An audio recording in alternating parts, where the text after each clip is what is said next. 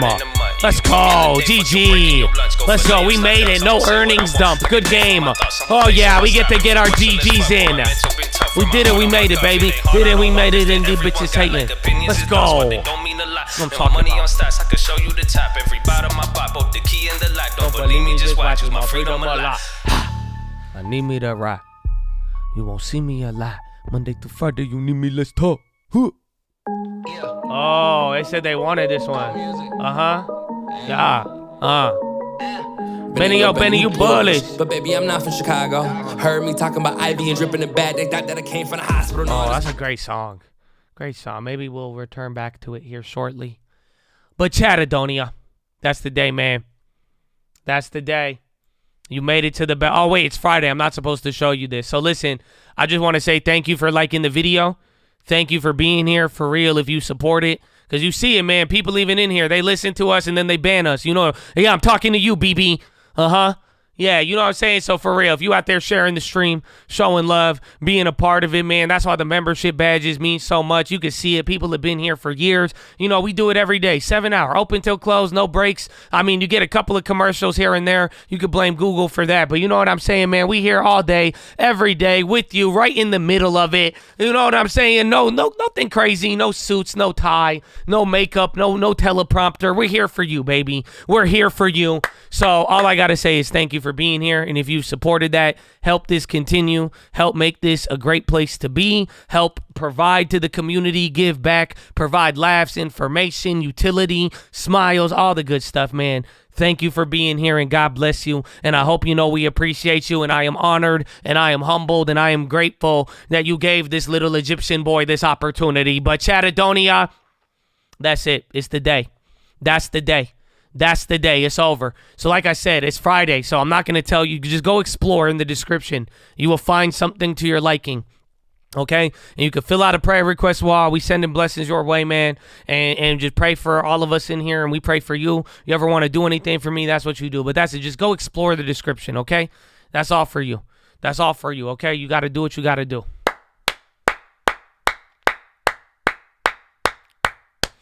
Nah, banking news last time came out 45 minutes. So honestly, you got to be in a real cult to get that after hours bank news. That's what we learned last week.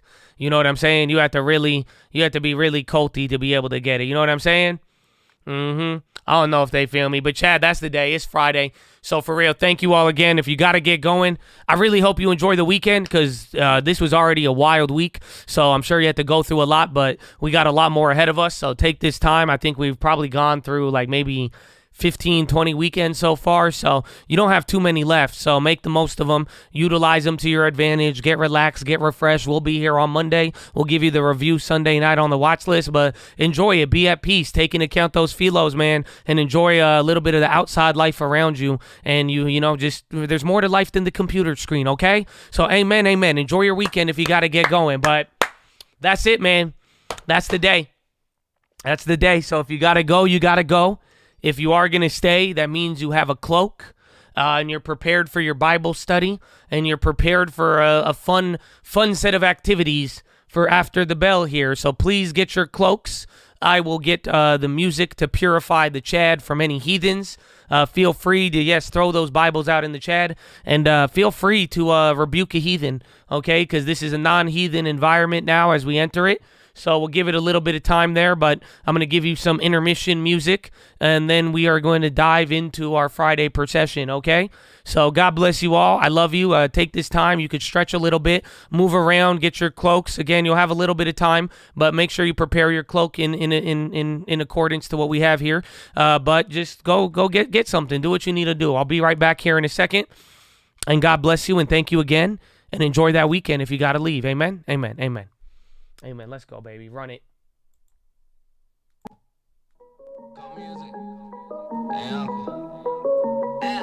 Benny, yo, Benny, you bullish. But baby, I'm not from Chicago. Heard me talking about Ivy and dripping in bad. They thought that I came from the hospital. No, I just came back from trading. Chest to the sun, no vacations. I'm really not trying to be flagrant when I tell you that most of my calls will be naked.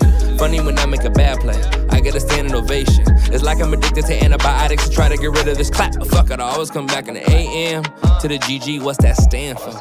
I am not a drug dealer, I'm a landlord. On my Tennessee the roof, that Mercedes-Benz don't need one. I went from Bailey to Bel Air, from the slums to the Ville to the top of the hill to a street where you can't park a car without a parking pass. I'm trying to chill with my boys in the island off the coast, bar hopping like it's Alcatraz. Watching make moves like a salsa class. Plus I got so many bars like the 1 minute chart. I already know you can't handle it. You ain't making moves, you a mannequin. You ain't got that flame, that candlestick. They ain't got that flame. Tell them it's a coat, not a game. Walk through the mud and the rain, just bring a little hope to the people in pain. I don't want lies, I want honesty. Negative vibes bother me. Stay up on your grind until you make it out of poverty. You ready? I'm ready. Let's get it, my bag on heavy. I'm zoom to the Fetty. My pockets look full, not empty. You loaded, I'm loaded. We never gon' fold, you know it. That's fast right there, go quote it. It's coke, we goated. Different level, it's level, untold. They watching, we popping like options. You know, it's real, it's really real. Like PHILO time. Cause you can't help but make a meal if your people blind. Restless, cause I've been up grinding, I just want the Lexus. Cooking up like I'm making breakfast. Oh, I'm eating good, but you know I had to bless it. Looked inside the mirror, told my demons hit the exit. That was Benny, that was level. Fuck the demons, fuck the devil. Throw the pebble, be successful. You can't tell me code ain't special. I got rich, I made a stencil like a chair. It's really simple, the framework is intellectual. Ay, like Curry on the chain, my brother, you know, wait, I know you know name. You ain't never seen my face, probably watch us in the game. Did it with a couple plays, let me kick a little lesson. You ain't never get a chase. What's yours, you always get what I'm really trying to say. Longer that you want the stock, more that's getting safe. What like the shit I say, I ain't trying to make it stay. Hey, I'm hitting plays, I'm hitting waste. Your portfolio all day, smiles filled with mostly grace. Apple, Amazon, and Facebook. You probably know the names, you probably thought that you should wait, then went and bought a course to trade. Benny, get some clothes and buy the clothes this shit. Clap them if they talking on some hopeless shit. Cause I've been there and going back. I told y'all that I'm focusing. I know they getting mad. The news is fair as well as motivating. Let's go and a shout out to the vets. Hit the players, then we send it in the jets. Don't be shy, you could send a pray request. And the list got everything you missed. I love y'all, baby. It's a cup. 2020. Talk to me in 2030. You know what it is, baby. Cold music, 2020, we coming, watch out. On the radar, tell them I just want the Lexus. We out here making moves, baby. Let's go. Please, allow me to show you something. Check me, man. It's a cup. 2020, baby. Straight up, man. I just hope you in the game. Yeah. I ain't seen this in a minute. I ain't seen this in a while. Seeing like this a little different. No minutes the word gone viral. Thinking that the Chinese did it. Or maybe we started the virus. Maybe they want you divided. Maybe they profit off fighting. I ain't seen this in a minute. I ain't seen this in a while. Seeing like this a little different. No minutes the word gone viral. Thinking that the Chinese did it. Or maybe we started the virus. Maybe they want you divided. Maybe they profit off fighting. Yeah, this one different. You should listen. Take a minute. Cause in seconds, people tripping. Fed decisions. Reminiscing of the time we saw this last. Not in a crash, but in collapse. Not contained across the map. First the strain and then the grab. Damn. This is the system deflating. But it's coming off as inflation. That's why the dollar's still strengthened. The money ain't moving the dollar. But you made your mind up real quick.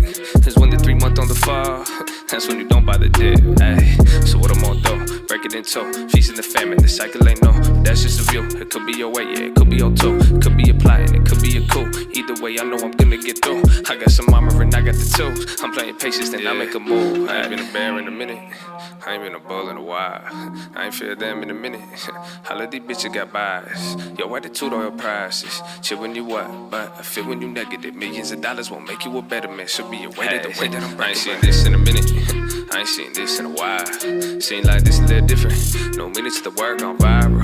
Thinking that the Chinese did it. Or maybe we started the virus. Maybe they want you divided. Maybe they they profit off fire. I ain't seen this in a minute. I ain't seen this in a while. Seem like this a little different. No minute to the word gone viral. Thinking that the Chinese did it. Or maybe we started the virus. Maybe they want you divided. Maybe they profit off fire. Hey.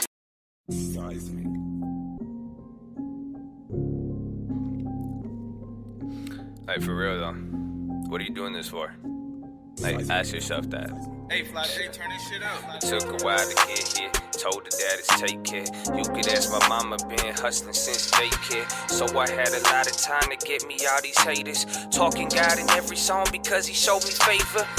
But don't get it wrong, Tyrone, you meet the maker. I'm a weirdo. Study coaches ran the planet. Learn the earnings in the balance. Serve a purpose, not a man. I'm a working in the famine. I learn working from the end. I'm the sickest motherfucker that you never seen before. I care about the final score and worry about the leaderboard. What the fuck you smiling for? Start acting like you been before. I'm just trying to live my life. Watch all the seeds I'm planting grow. Yeah, there's some shit you probably read about. Business it constituents, some words that make you sleepy, yeah. But I just made $1 million trading news up off the TV, yeah. I put that shit on YouTube, now the youth is trying to beat me now. So, take notes and not granted. Stay woke and upstanding. Buy hope and sell panic. That's a lesson in disguise, so you might wanna rewind that. Sell it on the high, decay time, then I buy back. I'ma take it, it's flagrant, but taking, take patience. I'm stalking, then waiting, then trade it. Support it or hate it. I love your engagement. I came from the basement, like Drake said. Started from the bottom, how I get here. Lots of risk management, I focus on the 10-year. All that matters what's not when, just patient till it get here. I'ma do this till I'm dead, I hope I'm making this clear. Feel me, you should kill me, otherwise pay me no mind. But if you wise, pay me your time up. Try to fly and pay the fine, do what you want, your life ain't mine. Ask my brother, ask my bitch, everything I take my time. You tryna ride, I'ma teach you how to move. When the only option losing, the environment is fools. Let me inspire what to do, give them some value, speak the truth. The shit I'm speaking, this ain't new. The way I speak it, make it cool. I dumb it down, I act a fool. I'ma kick this lesson in, this one encompass all of it. You only get one life to live. You blow it, then you dumb as shit. Money, it start coming in. Make sure you pay the government. Just learn the game, do what they say to teach you how to duck that shit. I'm talking escorts, LLCs. This a loophole melody. Feel like I'm Pablo Medellin. I gave my people what they need. I told my God I had a dream. Me like for real, you telling me you think it's coming that easy? So, yeah. Why you think I'm on my grind? I treat this life like it ain't mine. For that been beaten and despised. I've been seen, I've been admired. I've been angry all the time. I've been tired, uninspired. But that's the devil, he a lie. Hey man, it's a cop. 2020. Check me. Racist, I love blue faces. Let's face it, won't do nothing. I'm playmaking on new statements. Stay patient, my moves Jason. Been banking on push lately. Win-win, what I do mainly. You could tune in, watch it move, baby. Turn YouTube to a new station. First off, got one thing. Fuck y'all like you ain't got dreams. Tough talk, but little small things. They slip on me like a box spring. Hot jinx, y'all saying the same. No, I blow in Jesus' name. I thinking that, cause then I had to pay a killer every day. Don't hesitate, you meditate, I call it pray. You scared of me, if you feel like pray. Don't be a demon in Jesus' name. Got lots of money, that's the preacher's name. No, I'm kinda funny, but could teach you things. Your mouth is running, but didn't hear a thing. That's kinda funny, they tryna teach me things. They still asleep, but don't believe in dreams. Speaking kings, I did it solo, man, and I don't own a man. But I own the pad, and my bitch is bad, but that on all the land, all the continents. And I contend this shit, they tryna test the shit, but won't take a sit. Only command the men, send the older shit. You know I know my shit, like the older kids. I'm like an older prince, I whip an older pen. Racist, I love blue faces. Let's face it, won't do nothing. I'm playmaking all new statements. Stay patient, my moves Jason. Been banking on push lately. Win-win, what I do mainly. You could tune in, watch it move, baby. Turn YouTube to a new station. Fuck y'all, I'm back again. They say I'm lucky, they keep on happening. They say I talk a lot and I'm rambling, but they listen to litter and this a big ass plan. Sit your bitch ass down, don't get back up. Don't need good luck, I ain't got no fucks, cause I got nothing to give. I need another crib, you need to pay your rent and get off my dick. You fake bitch, two-faced, clout chasing and truth hating. Your mouth moves, but you ain't do Nathan. You a damn fool, but still school hating. Do you, I ain't complaining, I'm just saying your life's wasted. My month pay is your life statement, that's a weird flex, that's motivating. Racist, I love blue faces. Let's face it, won't do nothing. I'm playmaking all new statements.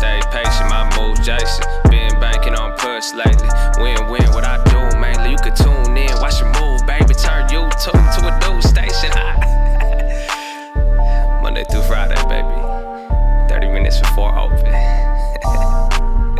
Cold. God bless y'all.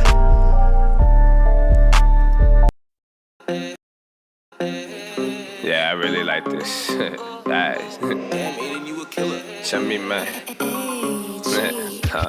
Everywhere I go, shine light. Ain't got a long turn, that's a die. Turn a profit before you see me turn it out. Got a lot, but they don't feel like it's enough.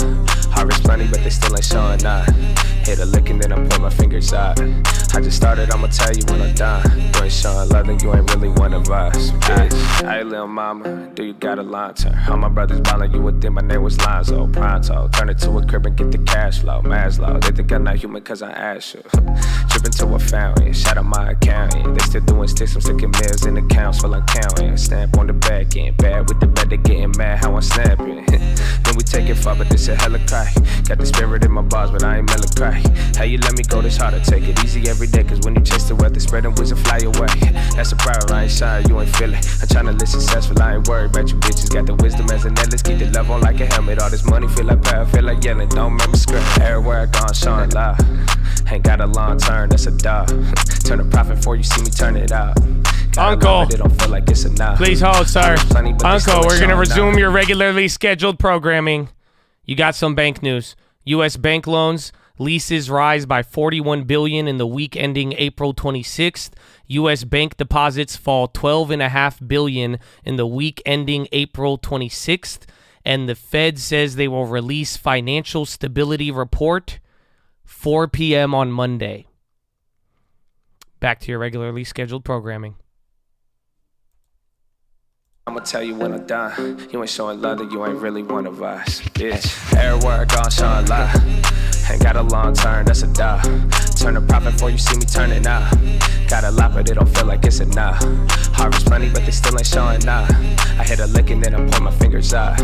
I just started, I'ma tell you when I'm done. You ain't showing love that you ain't really one of us, bitch. Hey, little mama, tell that I'm a baller. Started doing stunts before I started doing college. Not too many people got a following for knowledge. Scholar, could've been a preacher or a doctor. When I run my rats up, run back to Texas. Had to balance, but took 18 months and now I'm back, bitch. I can make a million, rap won't even use an ad-lib. Little immigrant, but mama told me about that land, bitch. Y'all ain't understand, I ain't different. Money speaking language, most of y'all just never listen. Boy, the way they keep on hanging correlate with what I'm getting. I was patient, I complacent, staying faithful to the mission line.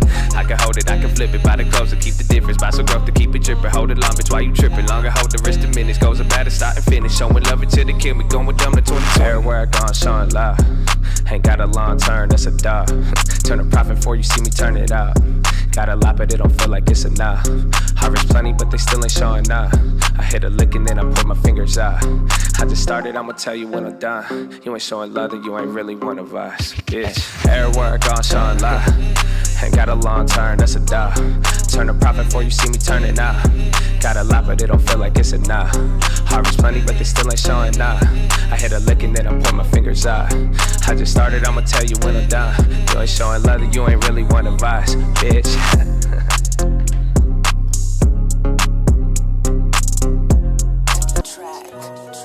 Yeah, man. Is it called 2019? Holla at me.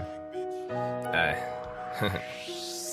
Stop it with the talking, I ain't got no animosity. Called it when I profit, you could say that shit a prophecy. The topics that you talking make me think you doing comedy. I shop it on the market every morning like a shopping spree. Yeah, see, I love it when they doubt it. Ain't rub it in they face, they could read up all about it. Can paint a perfect pic, I don't need the perfect palette. They be coming at me sideways, but still I kept my balance. God gon' get the glory in the story that I'm brewing. Sorry, I'm not sorry, I believe in what I'm doing. Yo, guys, I'm pretty godly, let me see him, let him prove it. I got mountains that need moving, round them lions and they drooling. I've been through a lot, these the lessons that I taught. See, I got a lot to teach, cause I had a lot I lost. You tryna eat with me, I'ma ask you what you brought. Nothing in this life is free, everything still got a cost. At your party, what's on my face? It's a code, I'm sorry. For your gang, everybody want the money, but don't want change. You don't gotta love me, I'll be okay, yeah. They talking and they barking like I care if they believe it. Honestly, you right, bro, you thinking you gon' be it.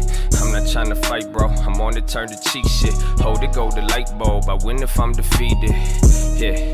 What's the plan without the work? What's a blessing without curse? Been depressed and I've been hurt. I've been stressed and I got burnt. I've been tested and I learned. I've been tempted, I discerned. Love them blessings but hate church. I've been knows a lot. Thought they supposed to help the flock, but they always talking guap. Thought they supposed to show the lies. Just because I say it, fuck, I can't believe in God. That sound fucking crazy, like they teaching Islam rhymes. Saying bombs is jihad. Don't use peace, use your arms. Use my speech, I disarm. Words stronger than the sword. Learn the mindset from the Lord. Man define him by his wars. Progress ain't the final score. If you hate this, bless you more. At your party, I'll show my face. It's a code, I'm sorry. Fuck your gang, everybody want the money. But don't want change. You don't gotta love me. I'll be okay. Uncle. Oh man. Some of y'all need to go back and Uncle. You had people saying they're like, is this new Uncle? I know there's a Uncle goes deep, man. So, you know, you could, if you need anything for the gym, you know, feel free to look into Uncle this weekend. If any of those were if they piqued your interest. Well, what a blessed day, baby. Amen. That's what I'm talking about, man. That was nice. That was good, bro. You got some lessons. This week was crazy, packed with history. This could be the potential pivot, the historical pivot or pause. You had a bank failure. What else was it? I feel like that was enough. But Apple, yeah, that earnings, everything. But you guys aren't doing this again. We ain't, like, last weekend was crazy because we had all the bank news. I just gave you the last bank news. Again, we're going to get a Fed report on Friday, and it looks like bank deposits was $12 billion of outflows on the week. Nobody's really going too crazy on anything now, so that's good. But definitely, you remember last Friday was crazy. I remember I was smelly. I was so smelly. I put on the what's it called? I put on the Uncle, and then I ran to the shower. I had to go poop, and then I had to shower. And right when I got out of my shower and I'm there, they say, "Oh, Fed Goolsby is talking." He says data dependent on policy. Must be data dependent on policy. The email is just tradingfraternity@gmail.com. Man, that's crazy. Oh, Unity. Nadruk. If that's your company, I think. Unity Group files mixed security shelf. It could be because sometimes if they get away with it like Wells Fargo, otherwise it could be bad news. I don't know.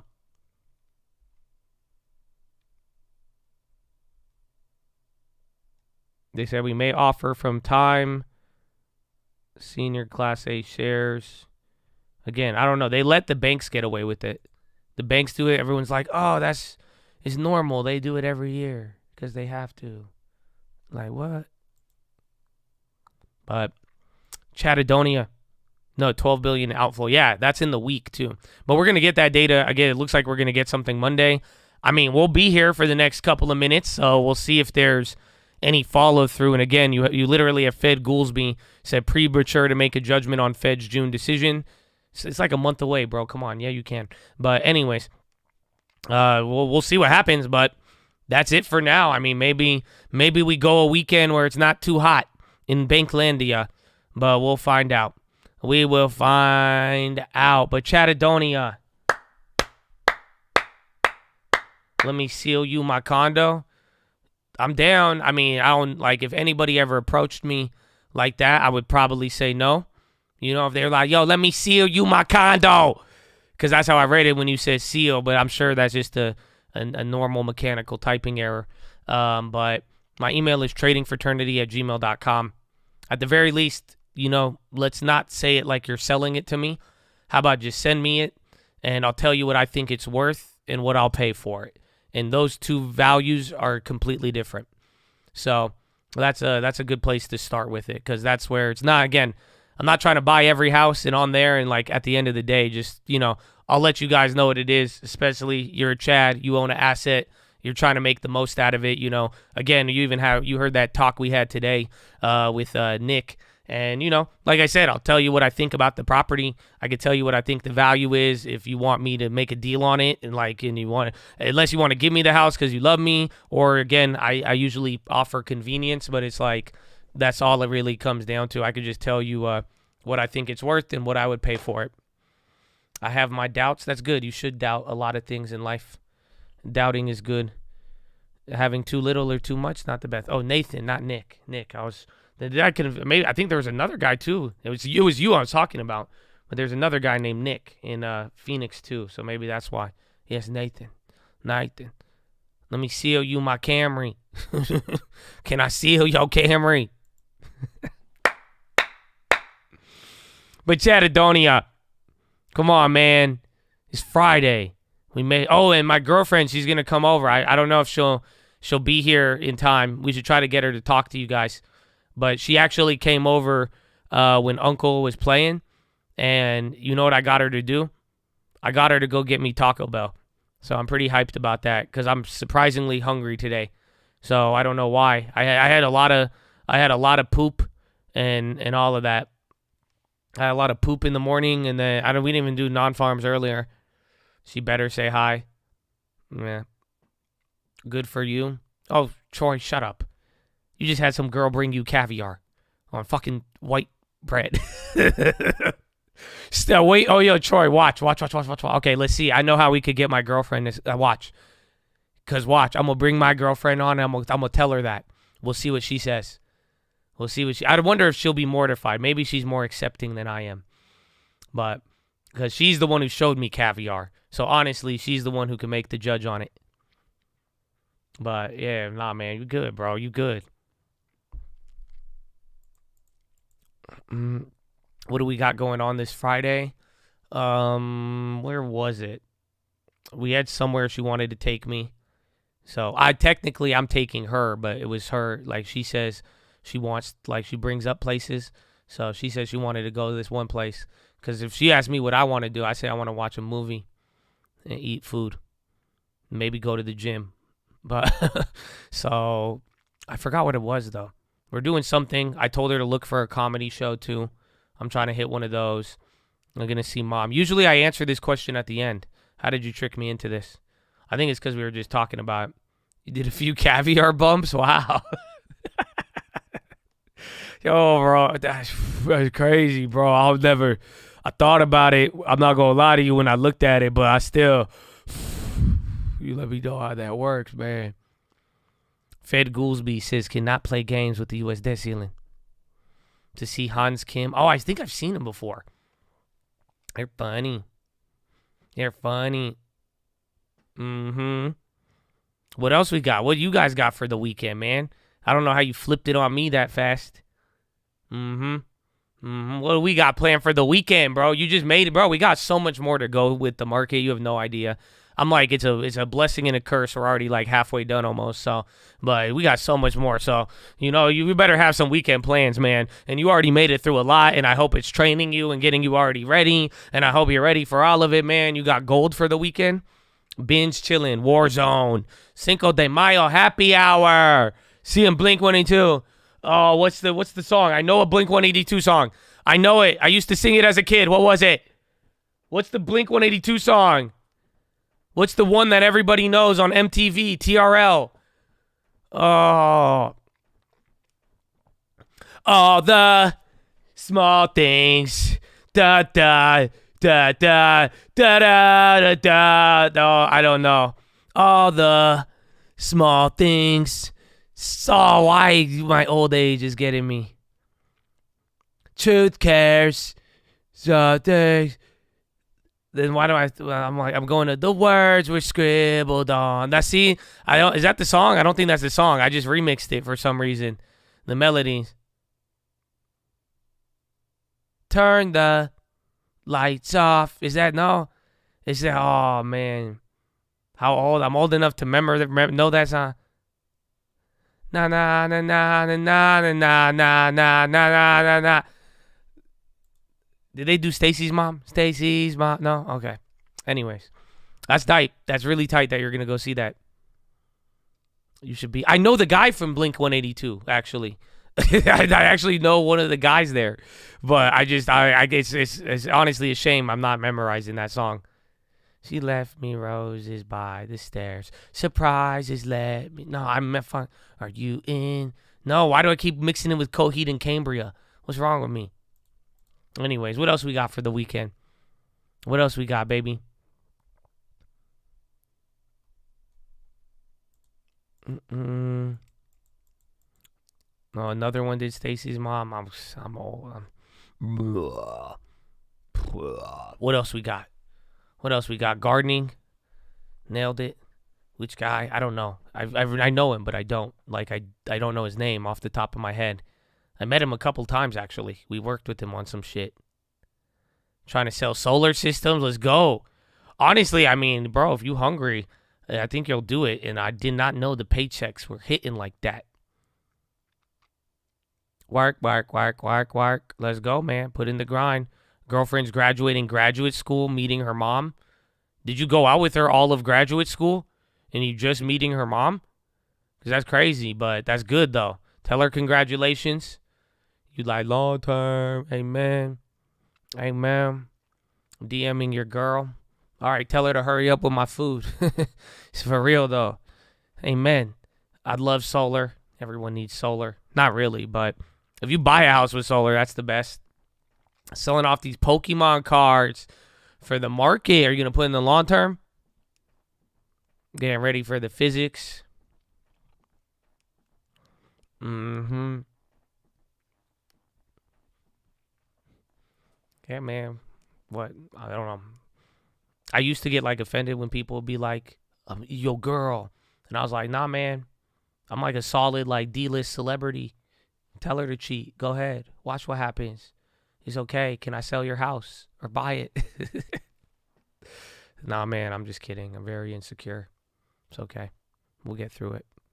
I'm graduating on the 24th. You've been here since freshman year? Wow. Wow, that's exciting. Welcome to the new. It's weird after graduation, but it's going to be cool. It's going to be cool. Are you a G? I thought I was D. I thought I was a D-list. That's what I would say. I think I'm like, I don't even D-list celebrity. I think I'm cool with that. I'm hey, man, shit, put me on the rubric. I'm down. You know, and I'll take it. I mean, it's cool. We weren't really aiming for like A, but that's cool to take it. Making me feel old. I honestly, but Carissa, I didn't feel that till you said it, because I was like, why would you feel that way? And then it flashed before my eyes, and I was like, wait, he is just graduating college. And I remember graduating college, and now it's been a long time since I've graduated college. Oh, man. Yeah, you're right. Working this weekend, but did shows all week. Oh, open mic. Like, whoa. Are we doing comedy shows? Are we doing music? What you got, John Daniel Numbrana? Time flies. The year was a long time ago. They had DeLoreans and everything. Stop anybody, nobody here old. I think we are all rightfully in our own. I think it's just either, I honestly, like, it's super simple. Hairline or not. That's it. That's the only way I see people when it comes to age discrimination. It's just you either have your hairline or not. That's cool. Because if you got your hairline and you're old, no, you're not. Because you got your hairline. So you know how some people, like, they look super, super young. Like, bro, my girlfriend's mom looked mad young. And I was like, yo, that's crazy. And she's not young, but don't tell her I said that. So I was like, you know, just like that. It's just the same exact thing. But in this case, it's just like if you got the hairline, I guess you're younger. You're younger for your age. Good for you. Yeah. So you're either pre-hairline or post-hairline. So that's either way, you know, we all got to deal with it. You got grays? I think I have a couple. I get like a gray, like beard hair every now and then.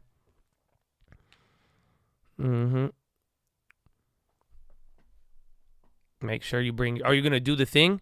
You're going to go knock on doors? You grind time? Yeah, get the Starbucks gift cards. Do it.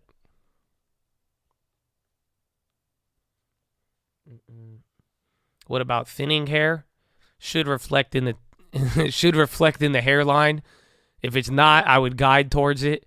To be honest with you, that's how it started. Because at first it was just thinning, and I was like, we could, you know. I was like Snapchat's management. Not really. They guided down way too early. But I was like, you know, management, when I saw my hairline thin, or just my hair thin in general, I was like, nah, it's good. I thought we could rebound. I thought it was a temporary. I thought it was because of interest rates and everything, a little bit of stress on the system. I was like, you know, we're going to bounce back up. It was looking good. But nah, I should have guided lower.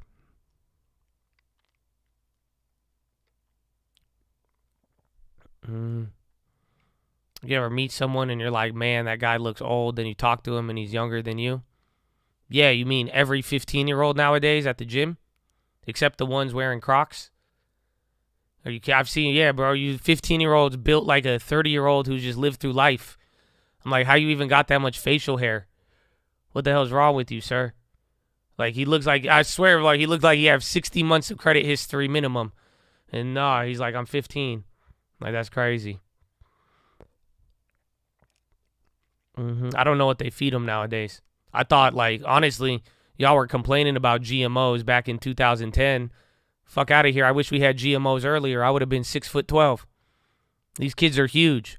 They grew up eating just a bunch of fake Beyond Meat and all this, just growing up on iPads, just smoking vape batteries and doing all this, and they're huge. That's it, man. Have you seen? I mean, honestly, NBA talent's getting pretty good. I'm not going to lie. I've been pretty impressed, even NFL. Everyone's like, it's not like the good old days, but I don't know. I've seen, like, dude, some of this young talent coming out, they grew up on some crazy shit, and they came out fine. I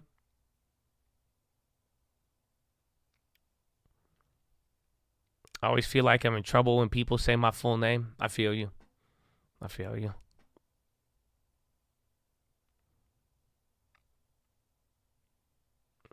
Everyone wants the Lakers to win, man. Everybody, not really. I don't know, but like, how do you want the Warriors to win without feeling like you're investing in EV or AI? You get it? It's like hype buzzword. Okay, but thank you. Again, I'll be here all night. Like, I don't know. I don't want Boston, New York, or LA to win anything sports ever. Okay, that seems like some broadly general hatred towards a geography. I don't know if I could get behind it, but can't say you're the only person I've met like that. I never understood the geography rivalries, man. They're intense. First stock I bought was ACB. I got in during the pot stock bubble, like the 2014 one or like the 2020 one. Either way, man, congratulations on the graduation.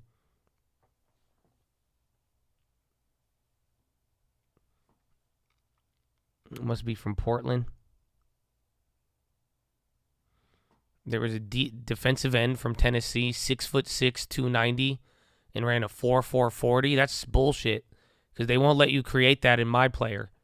And I'm really against that. That's ridiculous. Because the taller I made him, the slower he was. Anyways. We never understood the intense dislike for California. I just never understood it until I left it. I never understood how people loved California and hated it. So, if you're in there, you're oblivious to it.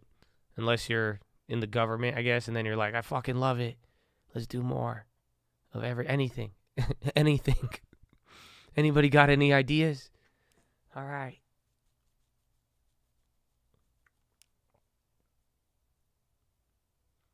Don't be so isolationist in sports. Enjoy it all. Amen. Sports has gotten so politicized.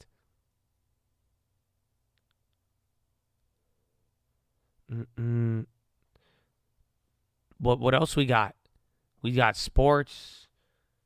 You guys have already got me to tell you what I'm doing this weekend. What's your plans, bro? What's your plans?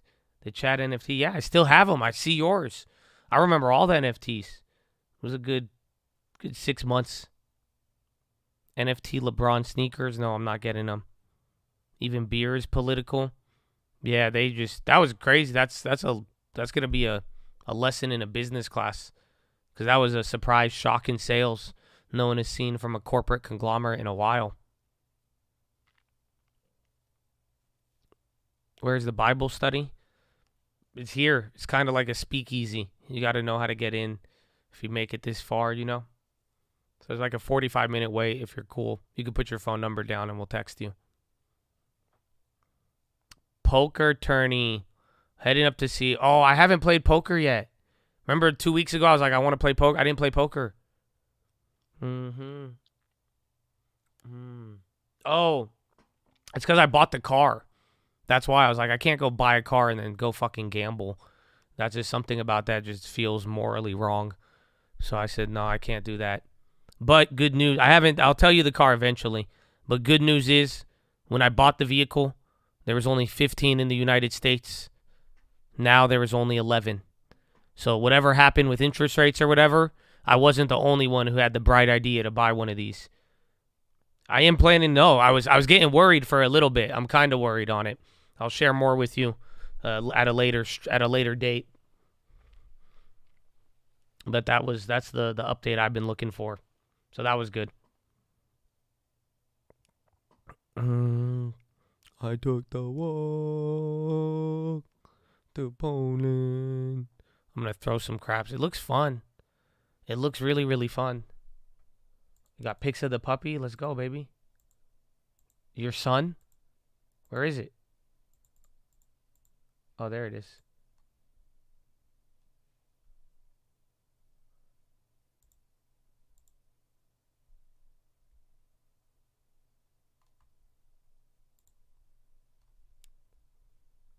Oh my God. Oh, wow. You should make him a TikTok. My girlfriend will watch it. You should make the day in the life video of your dog and then put that voice over it. And he's like, today, because bro, this dog looks very cute. Oh my gosh. He's tall. You should see if he wants to play basketball. He has the setup. I can see it. That arm length, bro. This guy's going to be big. He looks tall. Like, you see this? Bro, this guy's huge. I'm doing technical analysis on your dog. I'm sorry. Good looking pup. He looks, whoa. He does kind of look like Air Bud. Look it. He kind of looked like Simba here. Like low key. He looked like Simba in this shot. But why does he look so like skinny? He doesn't look like a golden over here. It looks like he looks tall. He looks tall and slender. I love this dog. I'm like, I'm hitting on your dog. I told you I got Riz, baby. I told you. I'm just saying. Wow. How is it? How has it been like, 3 months? 2 months? How is it? 2 months, 3 months as a dog dad? I hated her for the first 2 months. Now I actually like her. We're talking about the dog, right? Okay. No. Hey, wait a minute. Taco Bell.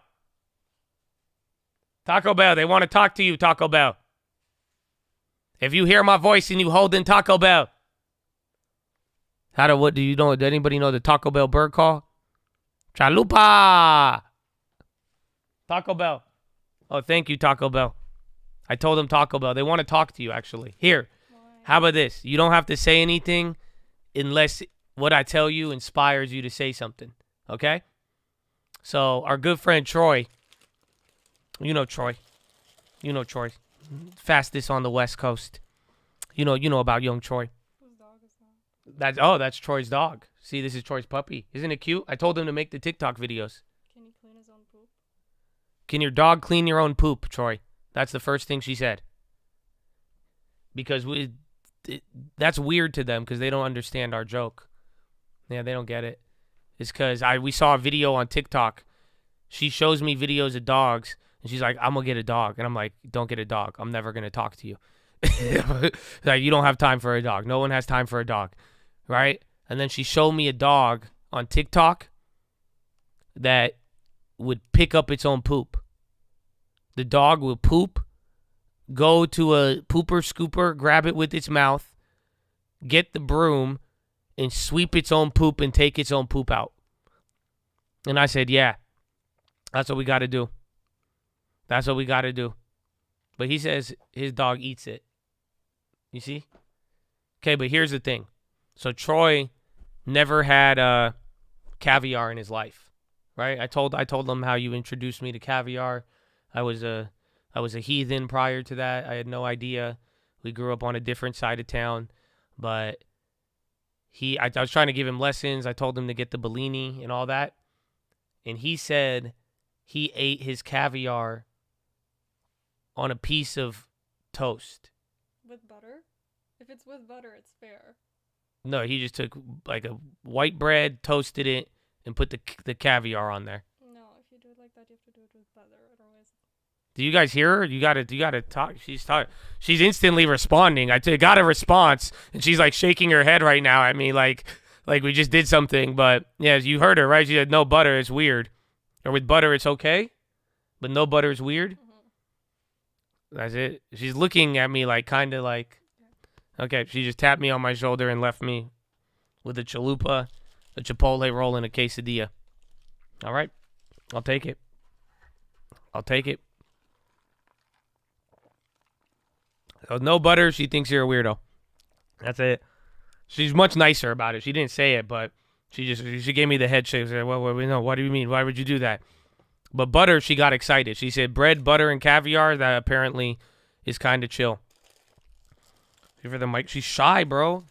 I told her, I was like, come. She's like, talk. She'll talk if you bring up caviar. Clearly, she responded, but she's quiet. She's shy, bro. She's like, and then she's like, come look at this TikTok. Yeah, you see this one? You want to go out? I'm like, why don't? So she just gets shy in front of people, you know. She's really a Middle Eastern at heart. She does get really loud. I just get mad. I get mad when she like scream. Does any of your guys' like girlfriends or wives, is this a common thing where like they like scream in your ear and like it rings? Like she'll just get like randomly excited or scared, and then she'll be right next to my ear and go and let out the loudest scream, louder than I could ever do on a microphone. And I'm like, dude, stop. So I don't know. I don't know if that's a common thing. If is that habitual? Is that part of their species?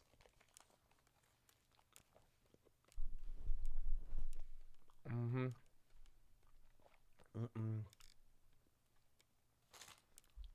Oh, good. I'm lucky? Oh, yeah. I'm sorry. Can you hear me, Chill? I'm just... Have you ever... Bro, those little Chipotle melts. I'm telling you, Chipotle melts. It's not from Chipotle. I don't know how they're allowed to call it a Chipotle roll without getting sued. But still.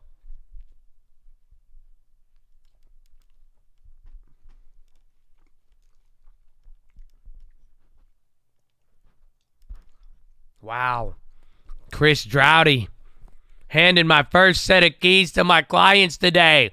Can't thank you enough. Number one in the books, baby. Cole Real Estate loves you. Yeah, amen. Amen. AICMG roll. That's funny. Bro, why just be chill all the time, you know? I don't like banning you all the time. Like, you know what I'm saying? Just be chill. Be fun. You see? You know, I know we could be friends. I see? That's a good joke. Sad. It's the sad sign of the times. He said, Chipotle CMG AI roll. I buy it. Mm-hmm. Mm-hmm. Mm-hmm.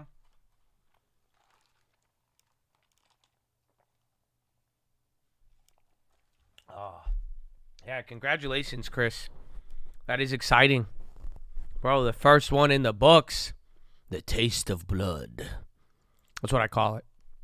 Amen. Y'all should do a full stream together. You have a great dynamic. With who? My girlfriend? I don't think she's too shy. Did you not just witness that? She said like 5 words and just shook her head like she saw a ghost. And then right when we started engaging in more conversation, she proceeded to tap my shoulder and leave. I don't know, man. I don't know. I actually might. I might get her, though, to come do a prank video with me. Because I want to do another prank video. I had a couple of ideas, and I might need to use her as an extra, or I might need to use her to set it up. So we'll see.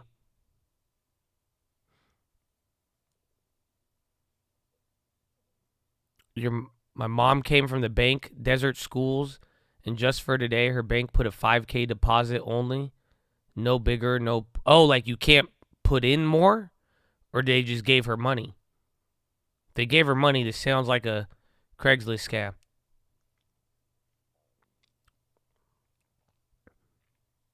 I hope of many, baby. Hello, how are you? Couldn't be more happy. LT's hooking it up on the next one already. Let's go. Much love, fam. Amen. Let's go, bro. It's honestly very glad to hear just Colt real estate, man. Just like even Lending Tips said it for what was, I guess maybe it makes sense with what Redfin was saying, but for what was looking like a slow real estate market, I mean, you guys have done tremendously well. And I love it, man. So let's go. It's an individual effort as well as a team effort. And that's why I just like keep going, keep working together, and just, y'all just keep running it. Mm-hmm. Mm-hmm. No, bro, it's amazing. I know, bro. You guys are already on track to kill it, God willing, and keep working with it. And it's just like, I just remember even the EXP meeting when what's his name, when Glenn was talking about just like, as a market that everybody felt, and like, everybody was talking. Remember the end of the year, like you heard how people were talking about everything. So, and just like to see that was a record year for Colt real estate, and then now to even just like carry it into it, I'm like, wow, God did. Mm-hmm. Mm-hmm.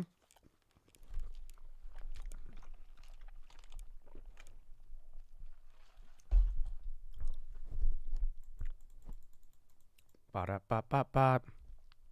Oh, low key. Or is that what you guys are just waiting for the first member message and y'all just hitting them? So, what's up, son? Happy Friday.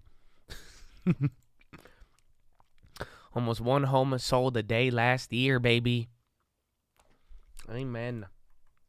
Real estate.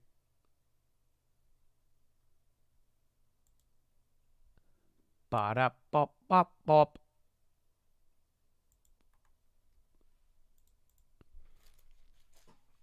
Good lower back stretches to make. You just got to hang. You need an inversion table. My inversion table broke. It's so messed up. It like won't stay down, and it just like springboards back up. I try to go on it. Like I laid down and then just instantly like just throws me. It was actually gave me vertigo.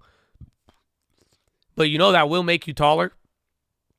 If you just like hang upside down for like 3 to 5 minutes every single day, you'll like actually get taller.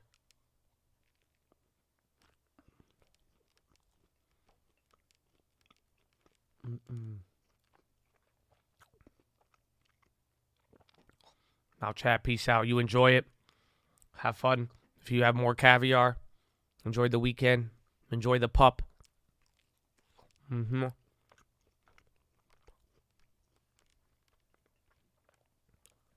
I'm sorry. I feel like I'm chewing in your ear.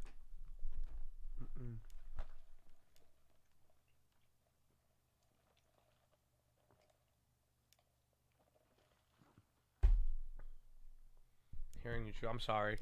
I'm not supposed to. Usually I don't even eat. I was just really hungry this morning. It's usually on big data days I get hungry. I feel like it was last non-farms I DoorDashed Chipotle. This time around my girlfriend came over and she was early and I was just like, yo, you want food? And she was like, yeah. I was like, can you get some?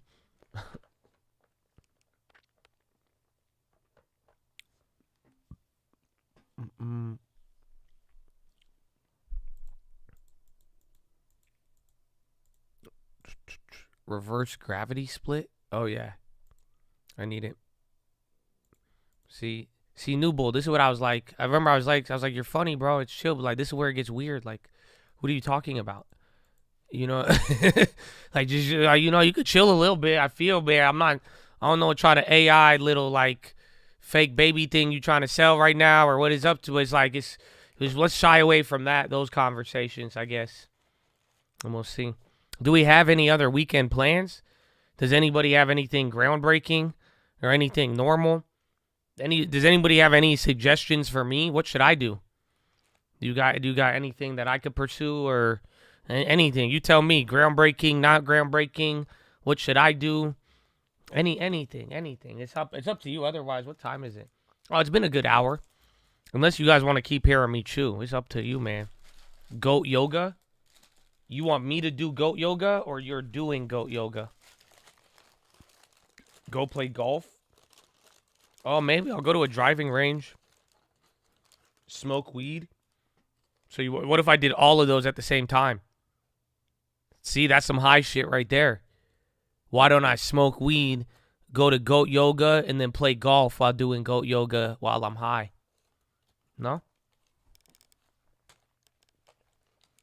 Gotta be with the girlfriend, big week ahead. Hit up the studio. Amen. Walk the shore of La Jolla and enjoy a real taco and a Drips coffee. Bro, are you from here? Where? Are you live in San Diego, bro?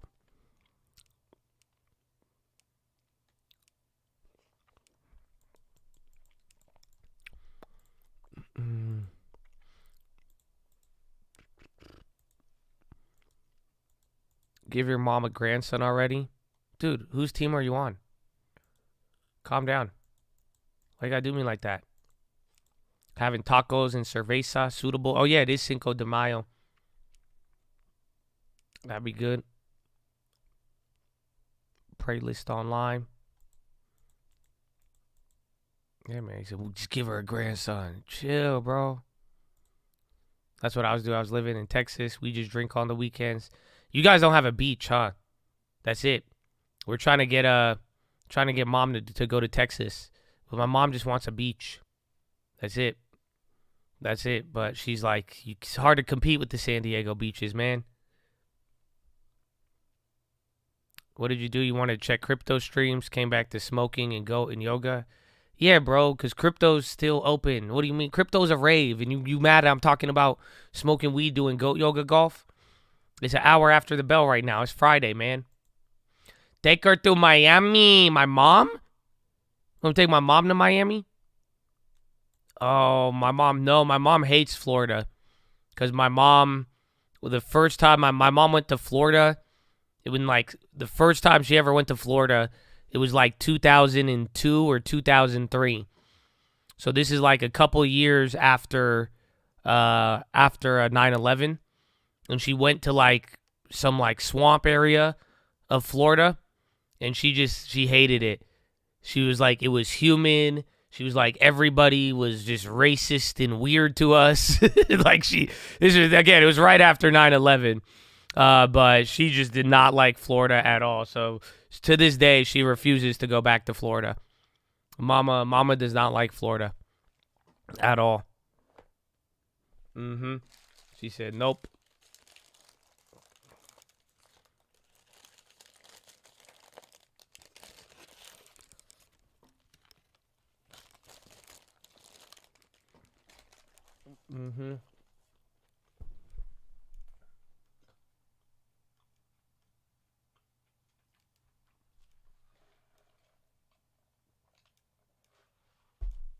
Go to TJ for the day. I kind of want to. Oh, dude. I told you that, right? I told you my girl was like, I want to go to Hong Kong. I said, excuse me? She didn't know what it was. But then I think she was like, wait, it kind of sounds interesting. I said, oh my gosh. And then I rebuked her. But I want to go to Rosarito. I was thinking about hitting Rosarito for the weekend. I don't know if the weather is going to be good, but kind of down. Kind of down. Since you enjoy Huntress, Born and Raised. I used to go to Born and Raised a lot. I like Born and Raised. But I like, you give me another one. You San Diego, bro. Give me, what else we got? What else we got? Because I liked Huntress a lot. If there's any, I'll take sushi too. It don't have to be steak. I'll take anything, honestly. You know, recently, you know what I've gotten into? I've gotten into Indian food. Like a lot of it, bro. Like I've been eating chicken tikka, butter chicken. Like I've been on an Indian binge, low key. And I've been loving me some Indian food. But I'm open to any suggestions. If you got something, man.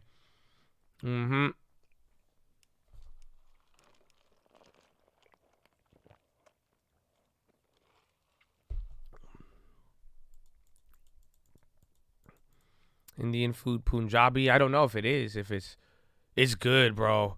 Just whatever, bro. I love, like, if you can make A solid chicken tikka. Oh my goodness. I fell in love with it recently. Yeah, and the garlic naan. Uh-huh.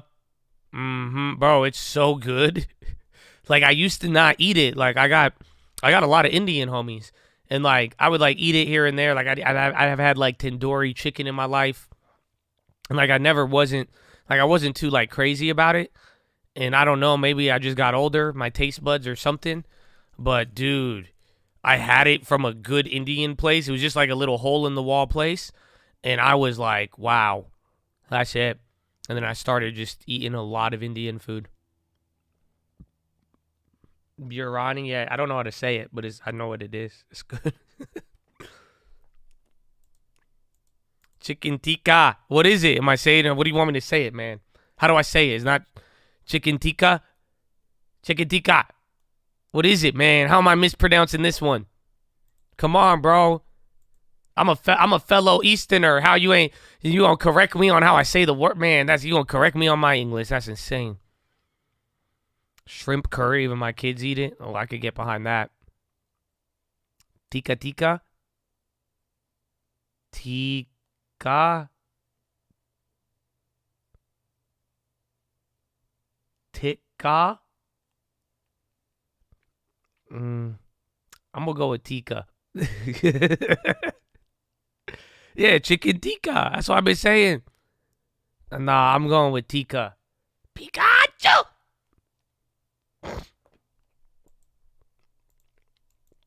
Shisha korma lamb or chicken is crazy with the garlic. Wait, shisha korma? I don't think I've had that one.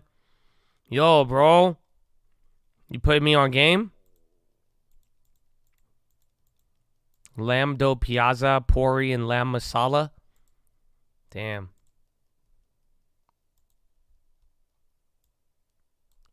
That's crazy. I like curry. I like the coconut curries. You know, like, what's it? Like a Tom Kha soup?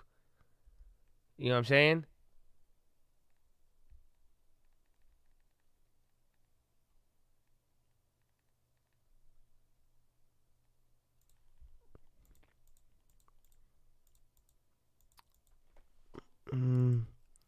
What's the spice level?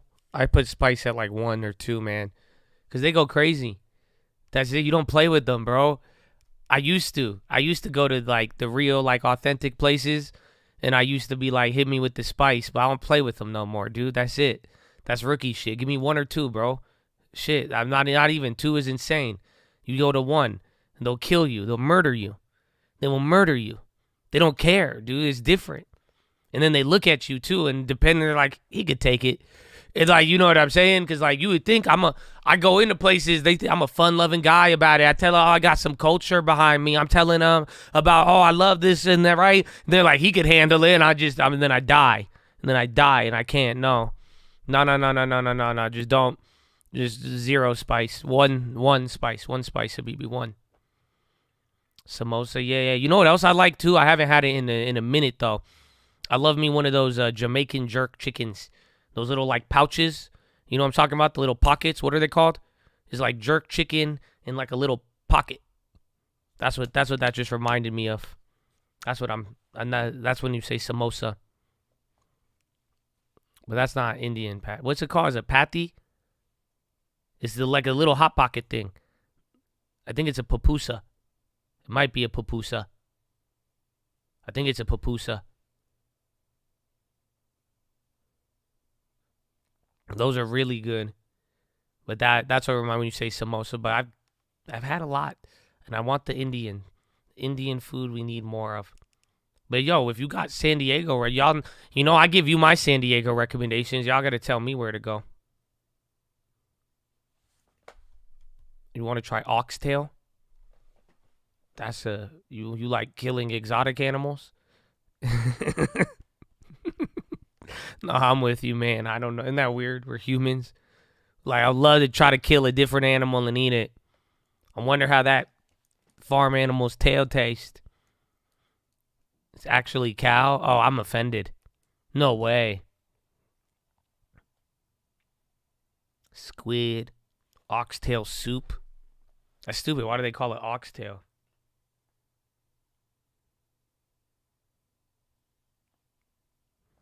My favorite Arabic food, mochea. That I love. I think that's it.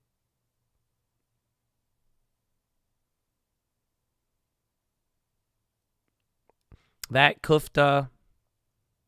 No, I mean, bank deposit outflows. I think it was 12 billion on the week. And then the Fed said they're putting financial stability report out on Monday. I don't know if it was supposed to come out now and they changed the date, but they said Monday at 4 p.m. And then there's one more update.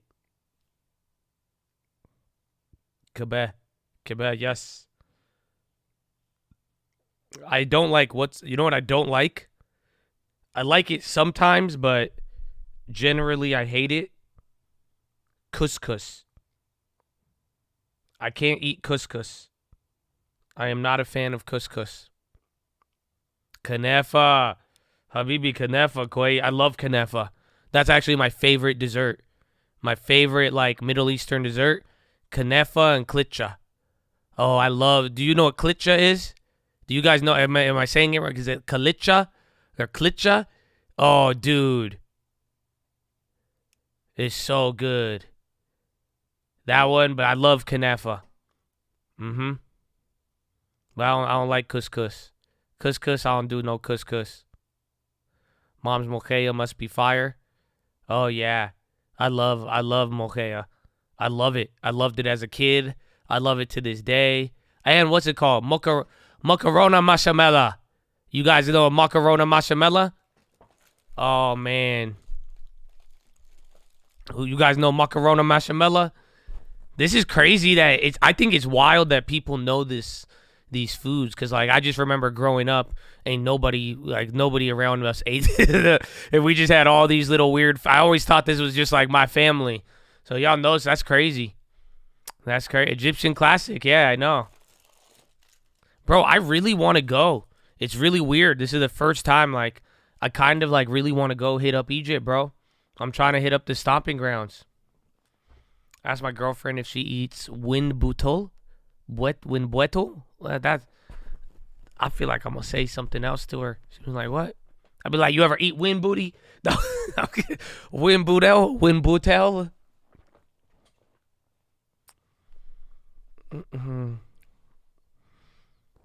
If you could see my spelling, you'd laugh. Man, if you saw how I was trying to spell Toyota today.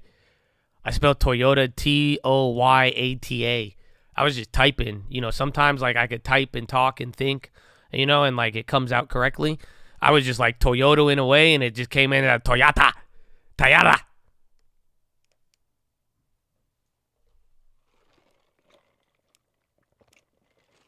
Stuff that stinks but tastes good.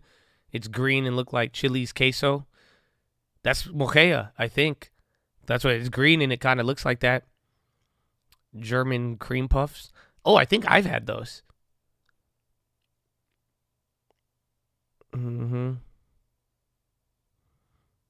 Cult field trip to Egypt. I mean, if I go, y'all could pull up. I feel like that'd be a wild place to have a meetup. But I guess, I don't know.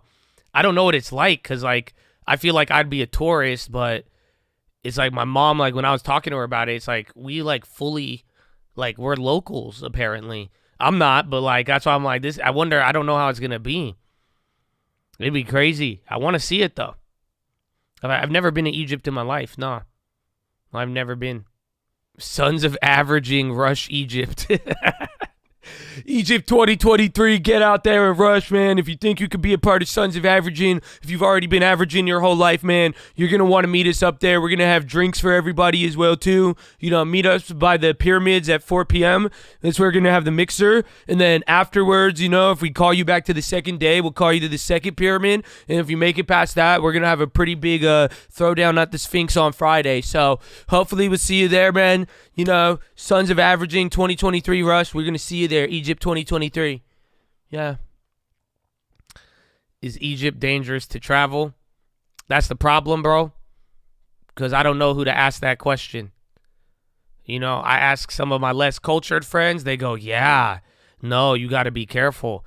And then I ask my dad, my cousin, my mom, and they go, it's fine, Habibi, it's 50. No, worry. Everything, no. No problem. Very safe country. Safer than America. Safer than Los Angeles, Habibi. Safer than Los Angeles. You have better chance die in Los Angeles than in the Cairo. Come, Habibi, come. Yalla, easy. It's very, very, very, very safe.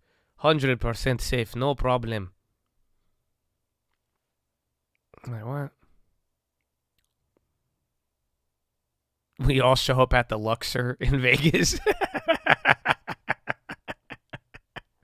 I can see like half of the Chads or like 20% of the Chads. They'll be like, Josh, I thought we were rushing Egypt 23. I'm here. And they're just standing in front of the Luxor on the strip. I'm like, no, man. I'm at the pyramid. You said the pyramid, Egypt. I thought we were doing this. Oh, man, that's not.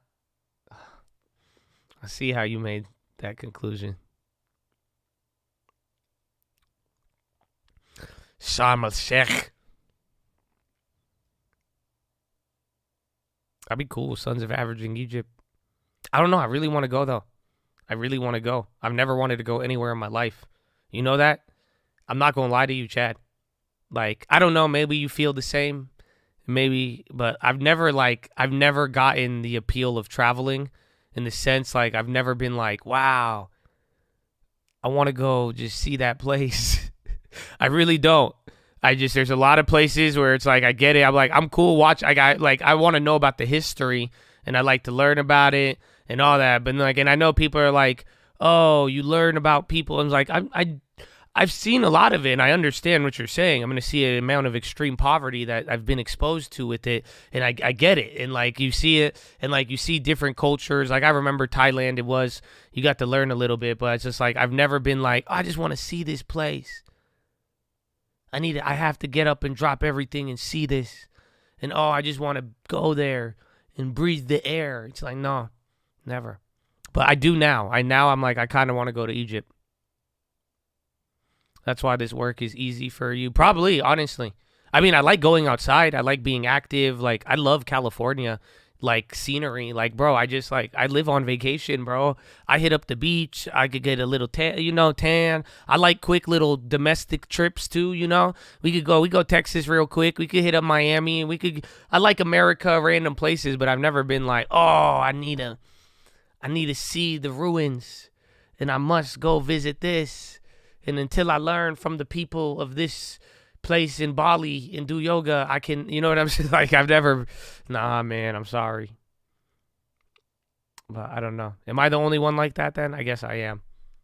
I think you guys are all judging me now. I'm just staring at me.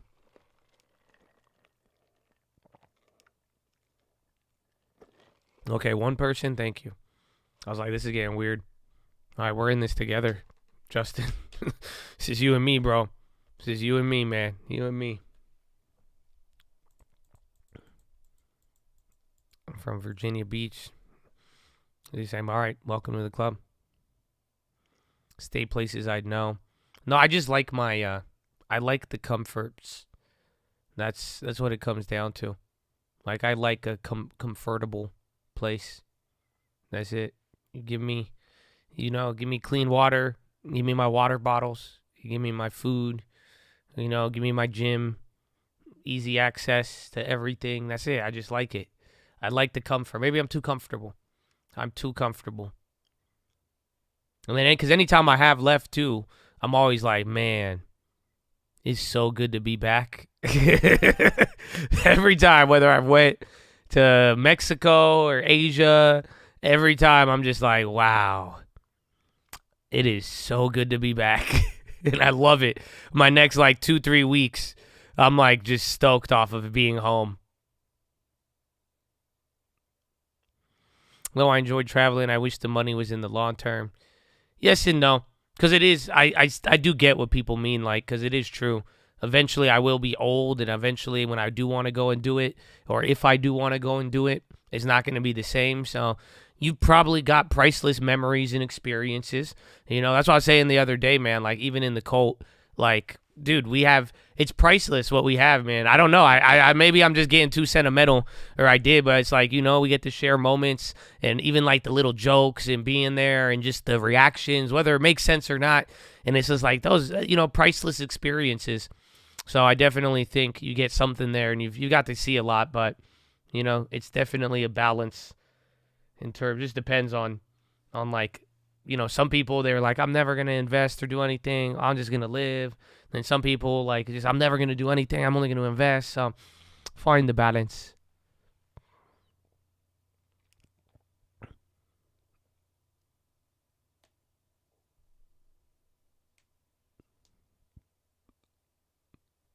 I love traveling for the culture shock. Everyone has their own pleasures. I love to travel, eat, meet locals around the world. Different vibes, but always good times. I feel like you could have a show, Charlie. I feel like you could be like the Asian Anthony Bourdain, but then just don't clap yourself, sir. But like something like that, or like what's his name, Guy? Like what, bro? You should just film yourself going around. I feel like we could see Charlie doing that. I was saying I could see that. But I agree 1,000,000%. I do think everyone has their pleasures. Some people like traveling. Some people like video games. Some of you like strip clubs. So, you know, I understand. Everybody got their own thing. I've gone to Arizona. What do you mean? Arizona? Bro, I went to college in Arizona. I love Arizona. I visited there recently too. I was gonna buy a house in Phoenix, then the crackheads and wholesalers messed it up. But no, I love Arizona. I think Arizona is a solid place. Like, it's a good place. So even then, even with Nate with the house, like, I just love Arizona. That's the good part about it. But you just got to get a good deal out there. But I do think there's a lot of opportunity. Planning a trip to Seville wine region in Spain. You have 500 hours of footage of the last 10 years. Wow. Oh, do it, bro. What do you mean? Just pay an AI to do it. You don't even have to pay an AI. The AI will do it. That's it. Just cut it up. See what it comes up with. Just feed that into an AI.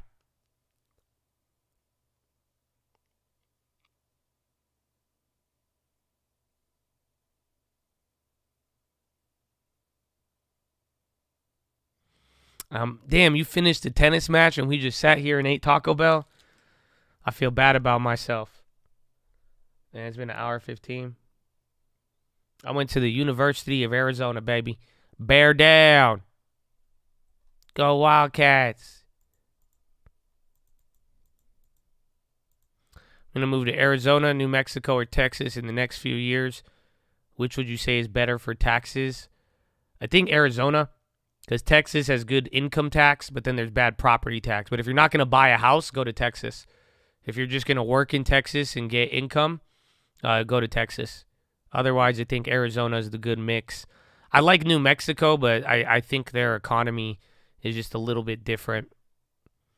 I'm going to ASU next year. I hope why ASU's cool though. Again, I'm supposed to hate ASU, and like I kind of do, but it's dope. I visited friends at ASU when I went to U of A. It's fun.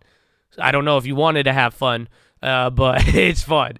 I like ASU a lot, actually. I don't know about their academic offerings, but it's a fun school, and it was actually really, really dope. And then the area, like Phoenix up there, is like cool. And you get a little bit of ratchetness too.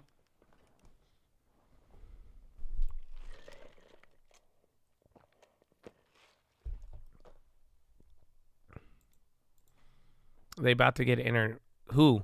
New Mexico? Because isn't Sky Harbor International?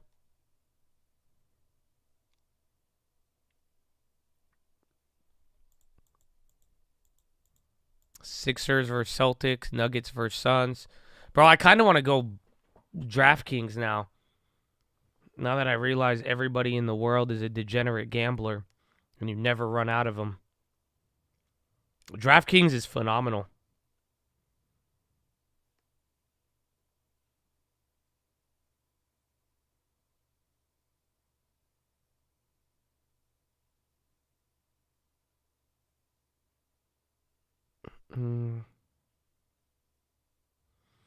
I can't do parlays. I'm logging in on my DraftKings. DraftKings more like overdraft kings. Tulum. Oh, they're building an airport in Tulum?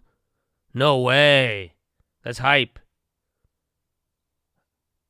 That doesn't make sense though. Tulum, that's actually fucked up. You know that? Because you guys know Tulum. That person with the real estate. They want a commercial. They were telling me about this because they were older. Bro, it's so messed up. Like, do you know, like, what the whole, like, you guys know Tulum, right? You know how Tulum, like, bro, all the little Instagram hoes, everybody, if you're cool, you go to Tulum. I went to Tulum. I heard about it. The Kardashians, all of that. You guys know about Tulum, right? Like, you guys, like, you've heard about it. It's a very trendy place. I told you they overcharge for it. Bro, it's crazy. $50 for sunscreen when you get there. Like, it's wild. Like, and it's just like a little road. It's just like this little strip in a beach. And then everybody just takes their little pictures and all that, right? So, ready for this? Do you know what it was designed to be? Like, it's actually crazy. The whole place was designed to be like a eco-friendly, like sustainable, like part of Mexico, like that area. Like, it was supposed to be something where it was good for the environment, self-sustainable, all of that. Like, that's why even from like back in the day till today, there's like places where like the electricity, the water, the Wi-Fi, it's like a little different. Now they've expanded it more. It's still like that. Like, if you go, like, they don't have like, when you check into a hotel, there's not like a phone. You like WhatsApp them at certain hotels. Like, even if it's a 5-star hotel, the AC units are like, there's no central AC. Again, how they get water, electricity, it was made as like a sustainable ecological community. And now it's just like a tourist hotspot where Instagram and famous celebrities are just going and just piling in on it now. But it's been a trendy spot though, even since like the 2000s. I didn't know that. Like, people like big money and like celebrities were hitting up Tulum like a long time ago.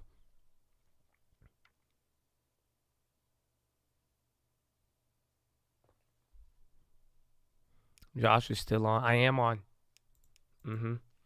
I think we're about to call it though, because that's it. Once you got enough people coming in and they're like, "You're still on," that's when I usually look at the clock and then I realize, because we've been here for a solid hour and a half now, just under 7 minutes shy. 7 minutes shy. Not too bad. Not too bad. And it's been an hour with no other news except the lending outflows, but pretty much nothing breaking. No breaking news.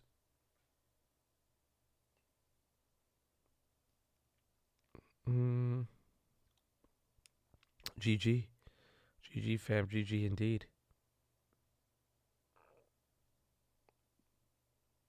Hold on.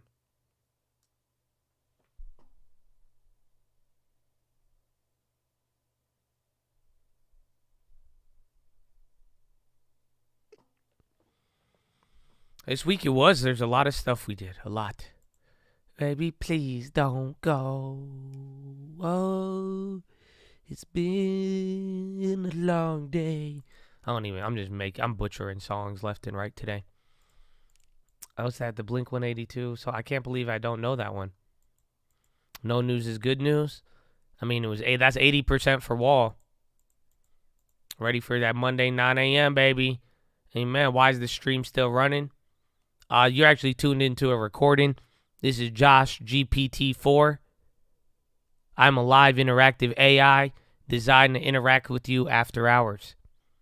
If you have any questions, please let me help. And as a reminder, I'm not a financial advisor, nor should none of this be construed as any financial advice, and it would be good financial practice and etiquette to consult with a financial advisor.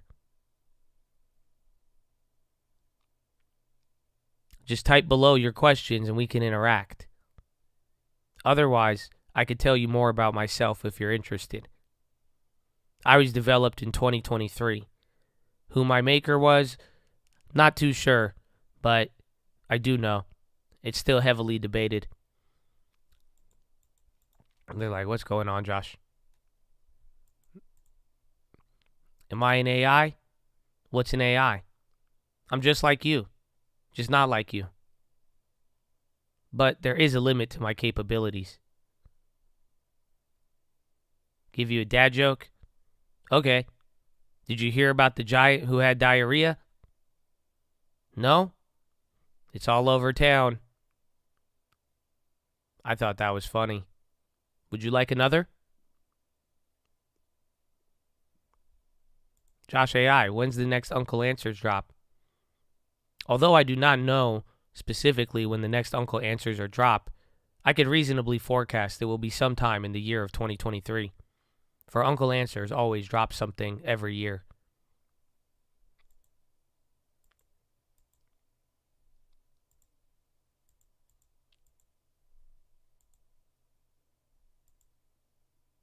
Josh, stream some Madden. I would love to, but I don't have the licensing capabilities to stream a game owned by Electronic Arts. Otherwise, it would be a great time. You could download Madden at EA.com on your Xbox, PlayStation 5, or PC device. Enjoy the gaming experience with the NVIDIA graphics card to really optimize your playing time.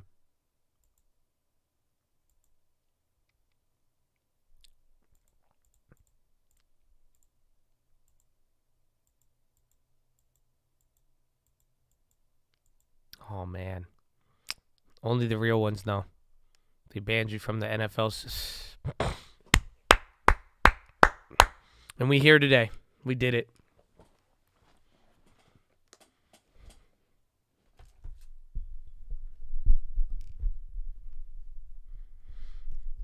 That's some advanced intellect. If that impressed you, let me show you my counting.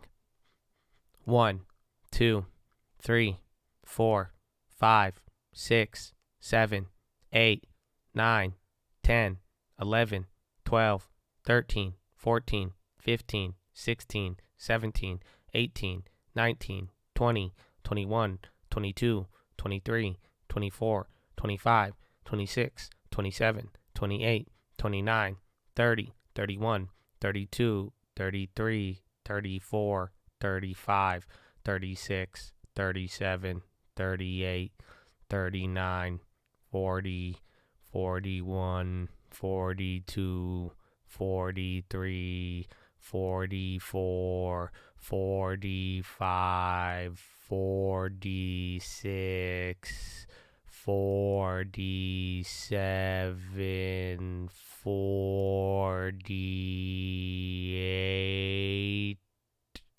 49.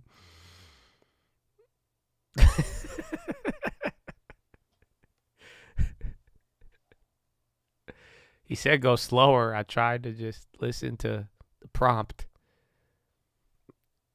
I tried. But Chattadonia.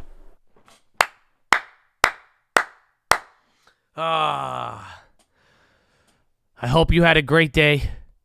I hope you had a great weekend. But ladies and gentlemen, we will be reunited soon. But that is all for the day. So please, enjoy the weekend. And I think you had enough PHILO this week to get you through. You know, enjoy life, baby. Okay? Just remember the bird. So don't worry, my friend. Maybe you could try this whole weekend to not worry. You even then look at the market, everything looks calm. You're like, that's the problem, Josh! I know, it's okay. But listen, just relax. Enjoy the weekend. Unlock what the world is already showing you. It's already there. You possess all the abilities and potential. You know what I'm saying? That's it. Don't let it be hindered. You know, just free up the mind. Get a fresh look at things, and you're going to be good, okay, baby? So enjoy that weekend, Chad. God bless all of you. I love you. Thank you again for being here. And for real, actually enjoy the weekend, okay? Let's go, baby. But don't ever forget why we're here. Why we keep going, why we got that faith, hope, love. You know what he said? Saying you ain't showing love, then you ain't really one of us. Why, baby? Why? Finger to the sky, baby. To God be the glory, and through the grace of God alone. Amen. Amen. Woo! Such Chattadonia. God bless you all. Enjoy the weekend, okay? Enjoy it. Relax. I'll see you guys Sunday. I'll see you Monday. Thank you as always, man. I'm going to be praying for y'all. You pray for me too, okay? And I'll see you very soon. And I love you and peace out. Yeah, well, you thought I was going to come on. You forgot about me, huh? Many men wish death upon me. I'd rather not cry no more. Yeah, come on. Go, shawty. It's your birthday. You're going to party like it's your birthday. You're going to strip a card like it's your birthday. And I don't give a damn, but it's your birthday. You'll find me in the club. A bottle of the bub. I got what you need. Come on, you're making love, huh? How does she want the X? What? So come give me a hug if you were making love, huh? I will put up in the front. You see, the bands don't do it. I'd rather when the front roll deep and the front don't do it, huh? All right. I gotta go. Tell your dad happy birthday. Tell him that. Okay, good. Tell him happy birthday from the President of the United States of America. All right, you have a wonderful day and a weekend, all right? All right, enjoy your Hanukkah.